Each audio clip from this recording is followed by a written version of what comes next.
दोस्तों, SP madam अपनी गाड़ी से कहीं जा रही थी।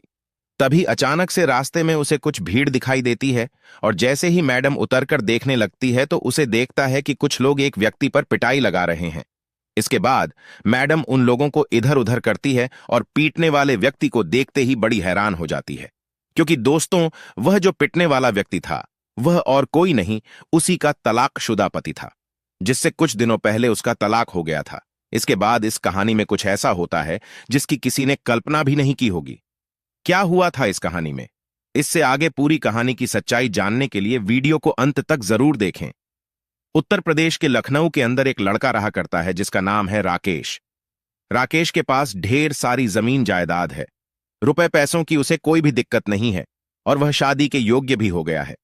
यानी कि जो कुछ उसे पढ़ाई करनी थी वो पढ़ाई लिखाई तो उसने कर ली है और उसके बाद अब उसकी शादी का समय आ गया है तो उसके माता पिता उसके लिए लड़की ढूंढते हैं और ढूंढते ढूंढते उन्हें एक लड़की मिल भी जाती है।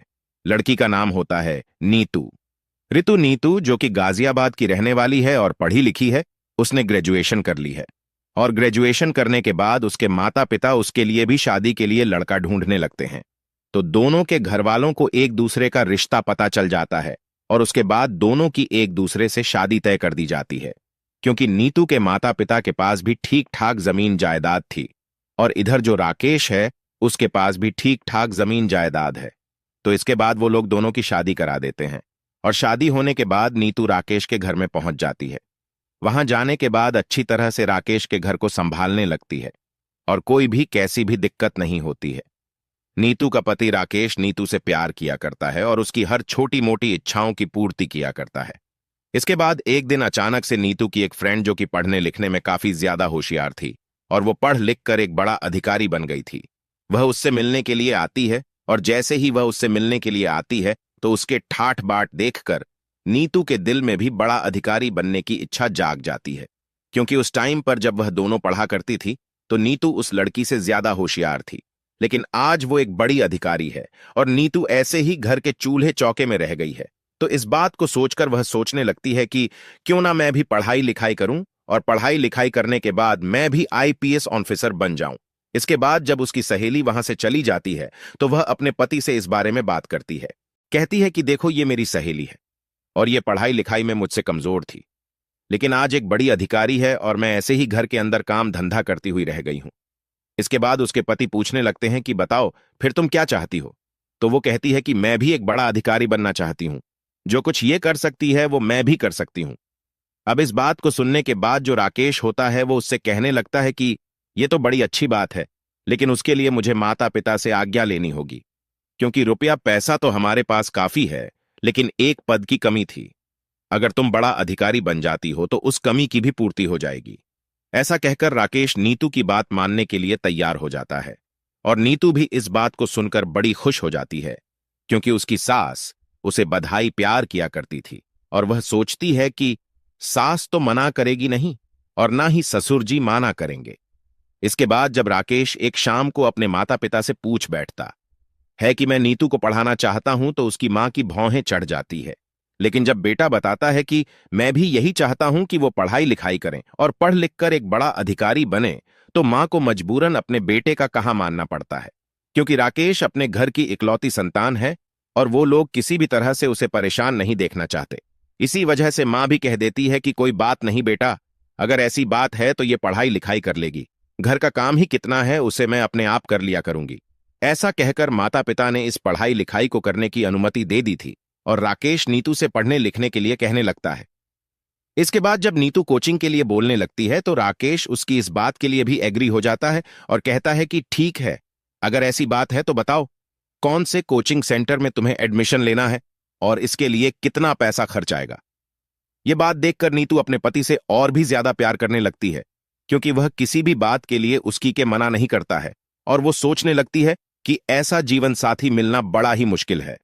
इसके बाद जो राकेश होता है नीतू का एक कोचिंग में एडमिशन करा देता है और उसे पढ़ने लिखने के लिए छोड़ देता है। घर का पूरा काम सास किया करती और नीतू वहां पर रहकर पढ़ाई किया करती।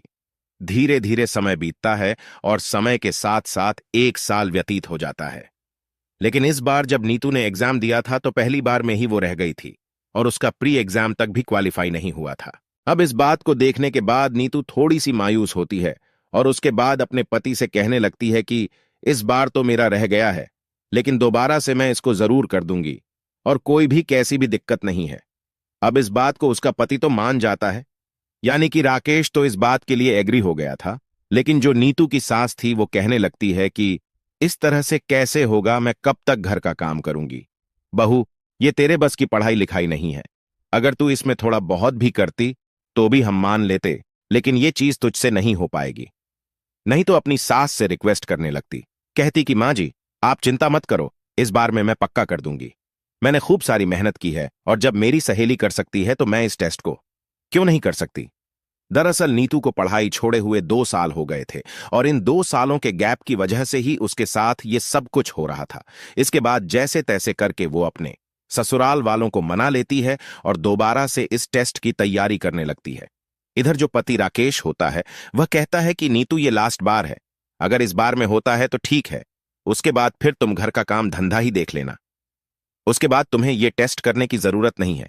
नीतू इन सभी बातों के लिए हामी भर लेती है और धीरे धीरे एक और साल बीत जाता है।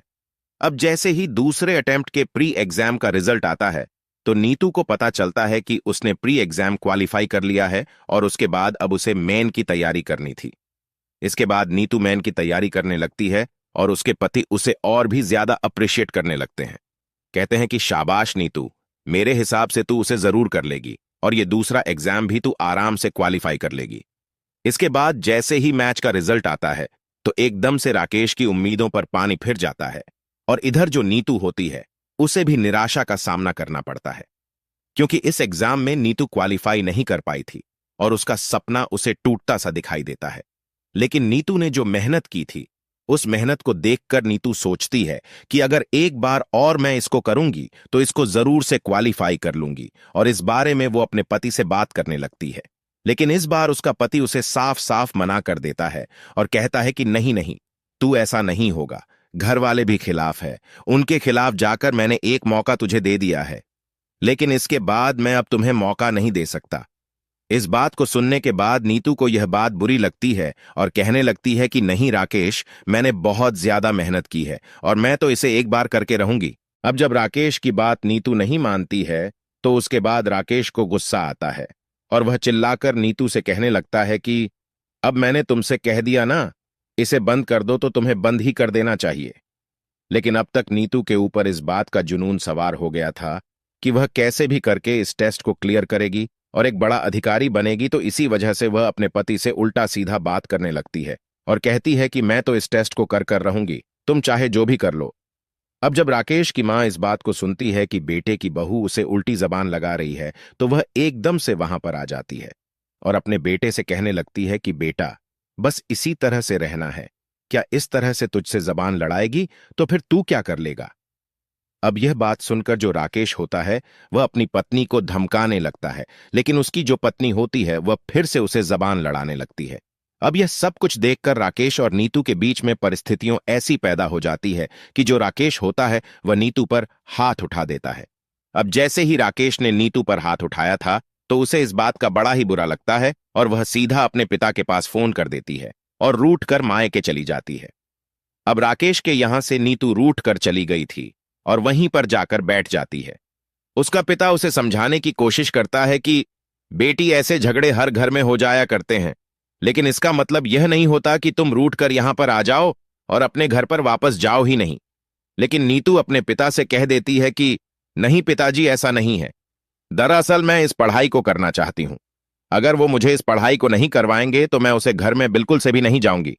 इस बात को सुनकर उसके पिता कहने लगते हैं कि बेटी, अगर दामाद जी मना कर रहे हैं तो इस पढ़ाई को करने की क्या जरूरत है, वैसे भी उनके पास ढेर सारी जमीन जायदाद है तो रुपए पैसों की तो कोई दिक्कत ही नहीं होने वाली।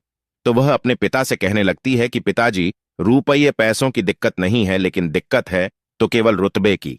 मेरी सहेली ने यह काम किया है और वह मुझसे पढ़ने में थोड़ी कमजोर थी, लेकिन फिर भी वो एक बड़ी अधिकारी है, तो मैं भी बड़ा अधिकारी बनना चाहती हूं, क्योंकि बड़े अधिकारी को गाड़ी भी मिला करती है, साथ में सिक्योरिटी भी मिला करती है, और जब बड़ा अधिकारी चलता है तो अलग तरह की फीलिंग आती है। ऐसा कहकर वह अपने पिता से इस पढ़ाई को करने के लिए कहने लगती है। तो जो नीतू का पिता होता है वह राकेश के पास फोन मिलाता है और कहता है कि बेटा, अगर बेटी की जिद है तो एक बार इसे चांस देकर और देख लो। ये कह रही है कि एक बार में क्वालिफाई कर लूंगी और ये इसकी जिद ही समझ लो। लेकिन जो राकेश होता है वह अपनी पत्नी से नाराज था, क्योंकि उसने अपनी पत्नी को सब कुछ देने की कोशिश की थी, लेकिन उसकी पत्नी एक छोटी सी चीज उसके लिए नहीं छोड़ सकती थी। यह बात राकेश को बुरी लग गई थी, तो वह कहने लगता है कि ऐसा कुछ भी नहीं होगा। अगर इसे यहां पर आना है तो पढ़ाई लिखाई से बिल्कुल अलग होना पड़ेगा और उसके बाद ही मैं इसे अपने घर में रखूंगा, वरना अगर इसकी जिद है तो यह वहीं पर रह लेगी और मैं इसे तलाक भी दे दूंगा। इसके बाद जो नीतू होती है अपने पिता के पास में ही खड़ी हुई थी और वह एकदम से फोन पर बोलने लगती है कि अगर ऐसी बात है तो मैं भी तुम्हारे पास बिल्कुल नहीं आना चाहती। बेशक से मुझे तलाक दे दो, यह भी चलेगा। अब यह बात सुनकर राकेश नाराज हो जाता है और फौरन से जाकर तलाक के लिए कोर्ट में अर्जी दायर कर देता है। इसके बाद कुछ दिनों तक कोर्ट केस चलता है और कोर्ट केस चलने के बाद दोनों का तलाक हो जाता है। गुस्से गुस्से में दोनों का तलाक हो गया था और तलाक होने के बाद दोनों अपने अपने घर रहने लगते हैं। अब इसके बाद जो नीतू होती है वह बड़े अधिकारी बनने के लिए यूपीएससी की तैयारी करने लगती है और उसमें दिन रात एक करके मेहनत करने लगती है। उसका पिता सोचता है कि अगर बेटी का सपना है तो एक बार इसे कोशिश कर लेने देते हैं। वैसे भी इसका तलाक हो गया है तो कोई बड़ी बात नहीं है। इस बात को सोचकर उसका पिता अच्छी से अच्छी कोचिंग में उसका एडमिशन कराता है और वहां से वह पढ़ाई लिखाई करने लगती है। धीरे धीरे समय बीतता और समय के साथ साथ इस बार नीतू का यूपीएससी का टेस्ट क्लियर हो जाता है। उसको एक आईपीएस ऑफिसर का कैडर मिलता है और इस बात को देखकर वह बड़ी खुश होती है, क्योंकि उसका सपना पूरा हो गया था, जिस सपने को वह काफी दिनों से जीना चाहती थी। पिता को यह बात पता चलती है तो वह भी इस बात की बड़ी खुशी मनाते हैं और सोचते हैं कि चलो कोई बात नहीं, बेटी का तलाक तो भले ही हो गया है लेकिन फिलहाल अब उसकी जिंदगी सेट हो गई है। ऐसा सोचकर पिता अपने आप को संतुष्ट करता है और इसके बाद जो बेटी होती है वह ट्रेनिंग करने के लिए चली जाती है। ट्रेनिंग करने के बाद जब उसकी पोस्टिंग होती है तो उसे लखनऊ की पोस्टिंग मिलती है और वहां पर जाकर वह कार्यभार को संभालने लगती है। जैसे ही वह इस कुर्सी पर बैठती है जिसके लिए उसके पति ने और उसने काफी सारे सपने देखे थे, एकदम से उसकी आंखों से आंसू छलकने लगते हैं और अपने पति की वो सारी बातें याद आ जाती हैं जब वो अकेले में उससे कहा करता था कि जब तुम बड़ी अधिकारी बन जाओगी तो देख लेना, चारों तरफ लोग मेरी वाहवाही करने लगेंगे और सभी लोग मुझसे डरा करेंगे। इस बात को कहते हुए कभी वो दोनों एक दूसरे से टटोल किया करते थे, लेकिन आज जब यह कामयाबी उसके पास है तो आज उसके पति इसमें साथ नहीं है और यह बात सोचकर उसकी आंखें नम हो जाती हैं। लेकिन फिर वो सोचने लगती है कि जो कुछ हो गया है अब उसको बार बार सोचने से क्या फायदा। ये तो एक ऐसी चीज है जिसमें ना तो मेरी चल सकती और ना ही मेरे पति की चल सकती। ऐसा सोचकर जो नीतू होती है वहीं पर अपना मेहनत और ईमानदारी से काम करने लगती है और धीरे धीरे समय बीतने लगता है। अभी उसको ज्वाइन करे हुए लगभग 2 से 3 महीने हुए थे और 2-3 महीने बाद एक दिन जब वह अपने ऑफिस से अपने निवास स्थान के लिए जा रही थी, तभी अचानक से रास्ते में एक सरकारी हॉस्पिटल पड़ता है। तो सरकारी हॉस्पिटल के बाहर कुछ लोगों की भीड़ एक व्यक्ति पर पिटाई लगा रही थी। एसपी साहिबा के कहने पर वो पूरी की पूरी भीड़ इधर उधर हो गई थी, लेकिन वो घायल व्यक्ति वहीं पर पड़ा हुआ था। अब जैसे ही एसपी साहिबा की नजर उस घायल व्यक्ति पर पड़ती है तो एकदम से भौंचक्की रह जाती है, क्योंकि घायल व्यक्ति और कोई नहीं वही राकेश था जिससे उसका काफी दिनों पहले तलाक हो चुका है और आज यहां पर इस तरह की हालत में। इसके बाद नीतू के दिमाग में चलने लगता है कि यह इस तरह से कैसे है और वो सोचने लगती है कि कहीं ऐसा तो नहीं ये शराब वगैरह पीने लगे हो और इसी वजह से इनकी ऐसी हालत हो। तो इसके बाद में उसके पास जाती है और उससे बात करने की कोशिश करती है, लेकिन ज्यादा पिटाई की वजह से वो बेहोश हो गया था और नीतू उसे उठाकर वहीं के सरकारी हॉस्पिटल में भर्ती करा देती है। जब तक उसका इलाज चलता है नीतू बाहर ही बैठी रहती है और वहीं पर उसका वेट करती रहती है। लगभग 3 घंटे के बाद उसे होश आता है और जैसे ही उसे होश आता है तो डॉक्टर साहब उसे बताते हैं कि उसे होश आ गया है, जिसको आप यहां पर लेकर आई थी। इसके बाद नीतू अंदर जाती है और अंदर जाने के बाद उससे बात करने लगती है। कहती है कि राकेश, तुम्हारी हालत ऐसी कैसे हो गई, आखिर क्या हुआ है तुम्हें, और वो लोग कौन थे और किस वजह से तुम्हें पिटाई लगा रहे थे। अब जब राकेश देखता है कि सामने और कोई नहीं नीतू है और वो भी सरकारी अधिकारी बन चुकी है, क्योंकि फिलहाल नीतू ने अपनी वर्दी पहन रखी थी, और जब राकेश नीतू को वर्दी में देखता है तो एकदम से उसकी आंखें छलकने लगती हैं। कहता है कि नीतू, तुम यहां पर क्या कर रही हो। इसके बाद नीतू उसे बताती है कि कुछ लोग तुम्हें वहां पर पीट रहे थे। तभी मैं वहां से गुजर रही थी तो मैंने ही तुम्हें बचाया है, और बचाने के बाद तुम होश में नहीं थे, और इसी वजह से मैंने तुम्हें उठाकर यहां पर भर्ती करा दिया है। लेकिन मैं जानना चाहती हूं कि वो लोग तुम पर पिटाई क्यों लगा रहे थे? क्या तुमने कोई गलत काम किया है? तो इसके बाद राकेश कहने लगता है कि हां, मैंने एक गलत काम किया था और उसी की सजा आज तक भुगत रहा हूं। अब इस बात को सुनकर नीतू थोड़ी सी हैरान होती है और पूछने लगती है कि कौन सा गलत काम किया है। देखो, अगर तुमने गलत काम किया है तो यहां की फिलहाल एसपी मैं ही हूं, और मैं तुमको बिल्कुल भी माफ करने वाली नहीं हूं। इस बात को सुनकर राकेश कहने लगता है कि हां, मुझे पता है कि तुम मुझे माफ नहीं करोगी, क्योंकि वो गलत काम मैंने तुम्हारे साथ ही किया है। अगर मैं उस टाइम पर तुम्हें लेने के लिए दोबारा से आ जाता और तुम्हें एक और मौका दे देता, तो आज हम सभी लोग साथ रहते और कोई भी कैसी भी दिक्कत नहीं होती। इस बात को सुनकर नहीं तो थोड़ी सी गहन सोच विचार करने लगती है और सोचने लगती है कि राकेश के माता पिता को तो कुछ नहीं हो गया, जिस वजह से इसको पिटाई लग रही थी, तो पूछने लगती है कि राकेश क्या हुआ है? साफ साफ मुझे बताओ, पहेलियां तो मत ही बुझाओ। अब इस बात को सुनकर राकेश उसे बताने लगता है कि नीतू, जब तुम चली गई थी तो उसके बाद माता पिता की मर्जी से मैंने एक और लड़की से शादी कर ली, लेकिन उस लड़की ने मेरी जायदाद देखकर मुझसे शादी की थी और उसके परिवार वाले मुझसे पैसा ऐंठना चाहते थे। अब जैसे ही पहली बार उसे बच्चा होने वाला था, तो बच्चा होने के दौरान अचानक से उसकी मौत हो जाती है। लेकिन यह बात जैसे ही मेरे सास ससुर को पता चलती है, तो वो लोग इस बात पर बहुत जोर से भड़क जाते हैं और उल्टा मुझ पर इस बात का ब्लेम डालने लगते हैं कि तुमने अपनी पत्नी की अच्छे से देखभाल नहीं की, इसी वजह से इसकी मौत हो गई है और इसके जिम्मेवार तुम हो। वो कैसे भी करके मुझसे पैसा उठाना चाहते थे और इसी वजह से उन लोगों ने यह कहानी गढ़ी थी। अब इसके बाद जब मैं उनसे विरोध करने लगता हूं, तो वो लोग कुछ लोगों को अपने साथ लेकर आए थे और वही लोग यहां पर मिलकर मुझ पर पिटाई लगा रहे थे। अब यह बात सुनकर नीतू के समझ में आ जाता है कि किस वजह से राकेश को पिटाई लग रही थी, क्योंकि नीतू अभी तक कुछ दिनों यहां पर काम कर चुकी थी और काम करने के बाद ये सारी बातें उसको समझ में आने लगी थीं। क्योंकि अक्सर ऐसा हुआ करता है कि पैसे ऐंठने की वजह से झूठे मुकदमे भी लोगों पर दर्ज करवा दिए जाए करते हैं, ताकि उनसे पैसे लिए जाए और पैसे लेने के बाद अपने जीवन को व्यतीत किया जाए। इसके बाद राकेश नीतू की तरफ गौर से देखता है और गौर से देखने के बाद नीतू से कहने लगता है कि नीतू, क्या तुमने दूसरी शादी कर ली? तो नीतू कहती है कि नहीं राकेश, मैंने दूसरी शादी नहीं की है। दरअसल अभी कुछ दिनों पहले मेरी पोस्टिंग यहां पर हुई है और अभी तक दूसरी शादी के बारे में सोचा नहीं है। तो राकेश इस बात को देखकर कुछ सोचता है और कुछ कहना चाहता है, लेकिन फिलहाल वह उससे कुछ कह नहीं पाता है और कहता है कि ठीक है नीतू, अब मैं ठीक हूं, अब तुम बेशक से यहां से चली जाओ, अब तुम्हारा यहां पर कोई भी काम नहीं है। इसके बाद नीतू वहां से जाने लगती है और जाते जाते कई बार वह मुड़ मुड़ कर राकेश की तरफ देखती है। नहीं तो वहां से चली गई थी और राकेश मन के अंदर बहुत गहन सोच विचार करता है इस बारे में कि नीतू बड़ी अच्छी लड़की थी, क्योंकि जब उन दोनों का तलाक हुआ था तो तलाक के एवज में कुछ रकम कोर्ट ने तय की थी, लेकिन नीतू ने उसे लेने से मना कर दिया था और कहा था कि मुझे रुपए पैसों की कोई भी दिक्कत नहीं है, मैं अपनी मर्जी से तलाक ले रही हूं, तो ये मुझे पैसा क्यों देंगे? ऐसा कहकर उसने रकम लेने से मना कर दिया था। और इसके बाद जब उसकी दूसरी शादी हुई है तो उसकी पत्नी के घरवाले उसे खामखा पिटाई लगा रहे हैं और सोच रहे हैं कि किसी भी तरह से इससे पैसे ऐंठे जाएं। अब इसके बाद वही होता है जो राकेश को डर था। राकेश के ससुराल वालों ने उस पर केस कर दिया था और कहा था कि 18 लाख दो और बाद हम राजीनामा करेंगे।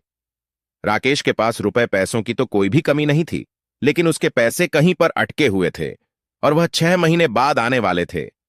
तो वह अपने ससुराल वालों से बात करता है कि ऐसा करना, 6 महीने बाद मैं आपको पैसे दे दूंगा, लेकिन उससे पहले आप इस केस के चक्कर को बंद कर दो और कोई भी कैसी भी दिक्कत नहीं है। वह लोग मना कर देते हैं तो राकेश अपनी तलाकशुदा पत्नी नीतू के पास जाने का फैसला करता है और वहां पर जाकर उससे बात करने लगता है। अब जब नीतू पूरी तरह से राकेश की समस्या को सुनती है तो वो कहने लगती है कि देखो, लड़की वालों का पक्ष है और उनकी बेटी की जान चली गई है, तो इसमें मैं तुम्हारी कोई भी मदद नहीं कर सकती। वो जैसा कह रहे हैं वो चीज तुम्हें माननी होगी, उन्हें पैसे तो देने ही होंगे। तो राकेश कहता है कि ठीक है, अगर ऐसी बात है पैसे देने होंगे तो तुम उनसे कहकर मुझे 6 महीने की मोहल्लत दे दो और उसके बाद मैं उनके पैसे दे दूंगा, लेकिन उससे पहले केस को बंद कर दें, क्योंकि चारों तरफ इस बात से बदनामी हो रही है।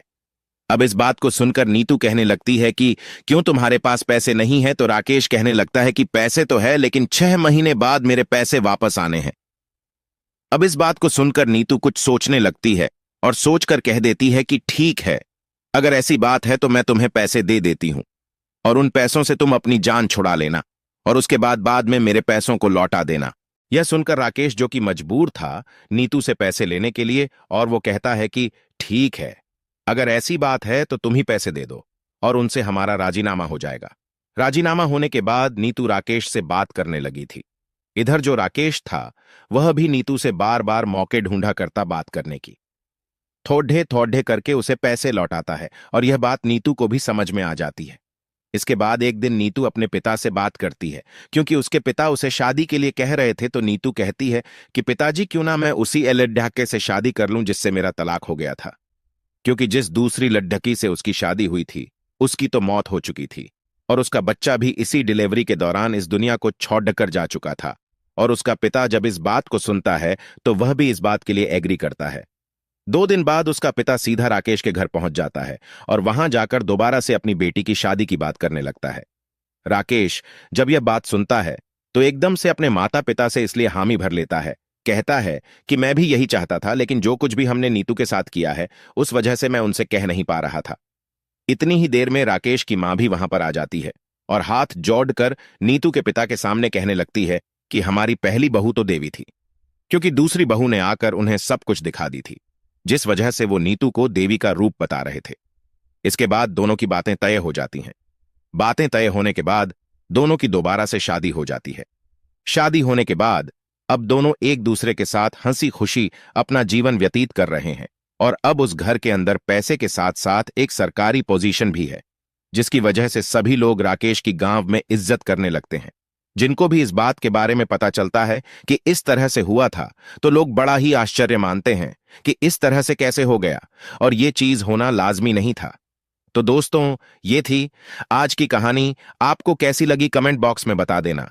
बाकी वीडियो अच्छी लगी हो तो वीडियो को लाइक और चैनल को सब्सक्राइब जरूर करें, ताकि हमें थोड़ा सा हौसला मिले आप लोगों के लिए ऐसे अच्छे अच्छे वीडियो बनाने के लिए। इन कहानियों को सुनाने का उद्देश्य किसी को परेशान करना बिल्कुल भी नहीं है। यह कहानी आपको इसलिए सुनाई जाती है ताकि आप लोग इन कहानियों में से कुछ ना कुछ सीख सके और अपने जीवन में उस चीज को अप्लाई कर सको। मिलते हैं किसी अगली वीडियो में नए टॉपिक के साथ। तब तक के लिए जय हिंद, जय भारत। आप सभी का बहुत बहुत धन्यवाद।